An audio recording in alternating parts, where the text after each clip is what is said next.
उन्हें इसीलिए संवाद कार्यक्रम आप लोग के बीच में रखे हैं। उनका कहना है कि जन स्वराज जनता का सुंदर राज। जिस प्रकार उन्होंने पूरे भारत में जहां भी जिताने, जिस भी पार्टी को जिताने का बात हो, तो उनमें ये काबिलियत है कि वो किसी भी पार्टी को जिता सकता है। उसके पास वो गुण है और माइंड है, और जिताने के काम भी किए हैं।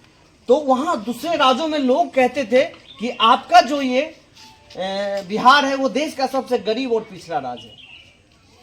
इस बात को उसको माथा में हिंट किया, और उसके बाद वो आया और अपने कमेटी के साथ बैठा, और 2 अक्टूबर को आप लोग को पता है कि 2022 में पैदल यात्रा उन्होंने निकाला, और क्षेत्र की समस्या को उन्होंने लोगों से समझा, और समझने के बाद उन्होंने फिर 2 अक्टूबर 2024 में जन स्वराज पार्टी की स्थापना की।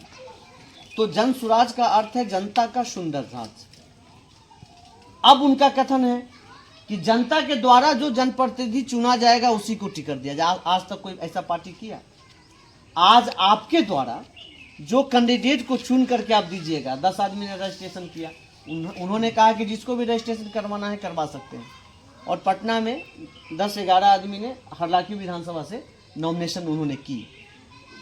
अब वो आपके पास फोन आएगा पटना से, जो अभी हम लोग सदस्यता करेंगे, या फिर आपका जो नंबर होगा वो नंबर जाएगा, उस पर आपको फ़ोन आएगा और 10 कैंडिडेट के बारे में बताया जाएगा, और पूछेगा कि किसको टिकट दिया जाए। तो जनता के द्वारा चुने हुए जनप्रतिनिधि को टिकट दिया जाएगा, तो आपसे तो वो कैंडिडेट भली भांति अवगत होगा कि राजनीतिक में उसका इतिहास क्या है। हाँ, और वो उन्होंने जब राजनीतिक में रहा तो उन्होंने कितने स्वच्छ छवि के साथ समाज का सेवा करने का काम किया। ये तो कोई उसी व्यक्ति को आप चुनिएगा, तो आपके चुने हुए लोग आएंगे। तो 35 साल आपने जो देने का काम किया, आपसे सिर्फ 5 साल मांगा जा रहा है। 35 साल ठकाए हैं, तो 5 साल और ठकाने में कोई हम लोग को लगता है कि कमी नहीं होनी चाहिए। 5 साल और प्रशांत जी को दे दीजिए, जन स्वराज को दे दीजिए। ये आपकी पार्टी है, और आपके द्वारा चुने हुए कैंडिडेट को ही टिकट मिलेगा, ये भी आप तय रहिए। जिसकी ज़्यादा मतलब परसेंटेज आएगा उसी को टिकट दिया जाएगा। तब उन्होंने कहा कि प्लान को रोकना है। उनका जो 5 सूत्री घोषणा है, जो घोषणा पत्र आपको बताया जा रहा है कि पहला तो प्लान रोकना।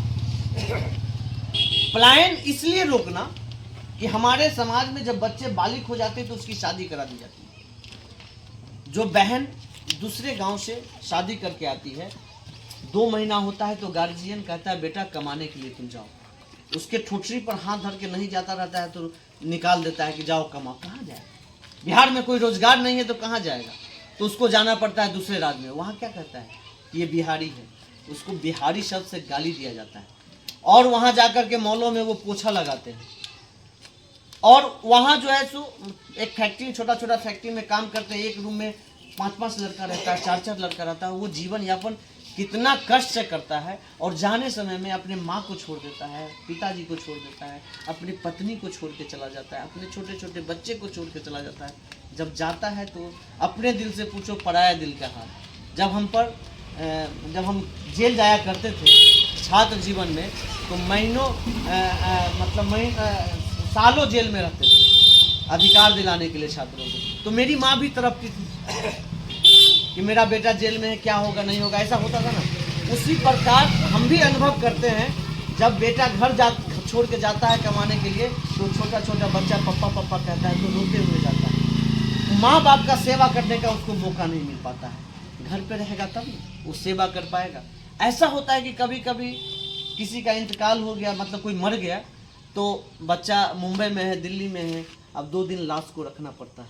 ऐसा स्थिति है। तो अपने बिहार में कोई रोजगार नहीं है। दूसरी जगह राज्य के लड़का जो इंटर पास करके आते हैं, वो लैपटॉप पर बैठ करके 25 से 30 हज़ार रुपया कमाते हैं। मगर हमारे समाज के बच्चे जब जाते हैं तो वहाँ पोछा लगाने का काम करते हैं। तो उन्होंने कहा विश्व स्तरीय शिक्षा दिया जाएगा।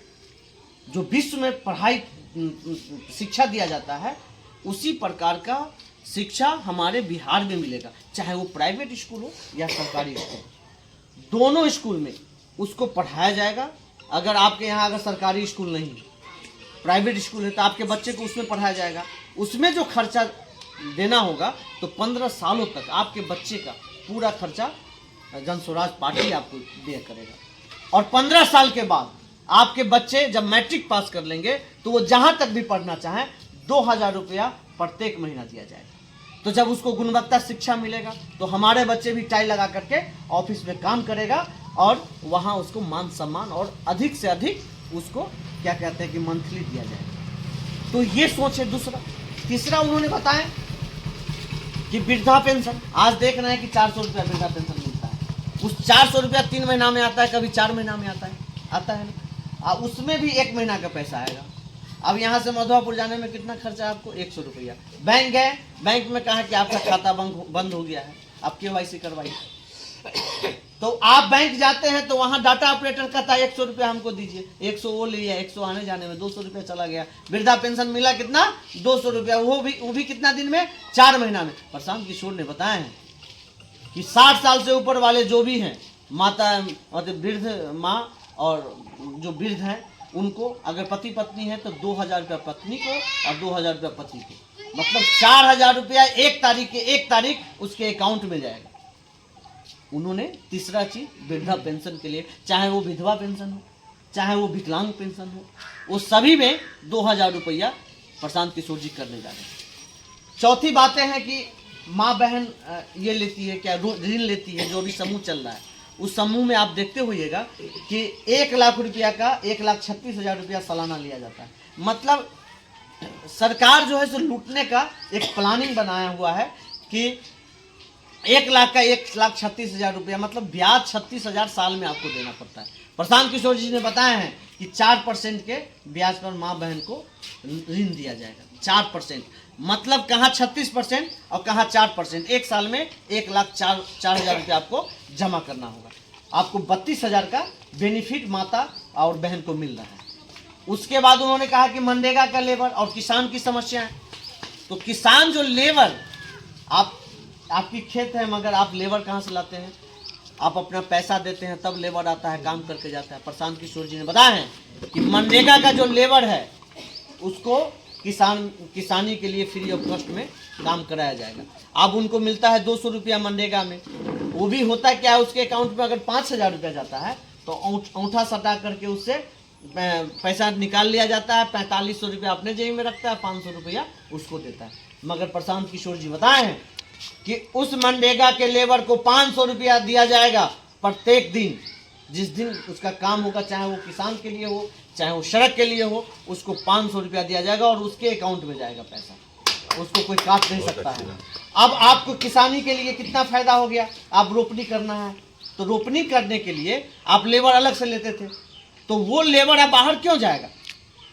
अगर आप देखते होइएगा जब रोपनी का समय आता है तो दूसरे राज्य के लोग बस लेके आते हैं और हमारे समाज के उन बेरोजगारों को गाड़ी में बैठाते हैं और लेके चले जाते हैं। 20 और 25,000 रुपया के चलते वो बेचारा 2 महीना वहाँ रह करके रोपनी करके आते हैं। तो उससे ज़्यादा हमारे बिहार में पैसा उस गरीब को मिलेगा, मनरेगा के लेबर को, तो बाहर जाने का क्या जरूरी है। उसको भी 500 रुपया मिल गया, किसान को फ्री में लेबर का भी व्यवस्था हो गई। इन 5 मांगों को उन्होंने बताया। आप बहुत सारे बुजुर्ग बैठे हुए हैं, आप अपना समय याद करिए, अभी का समय याद करिए। अभी किसी नेता का नहीं चलता है ब्लॉक के थाना में, बराबर चलता किसका है? तो दलालों का।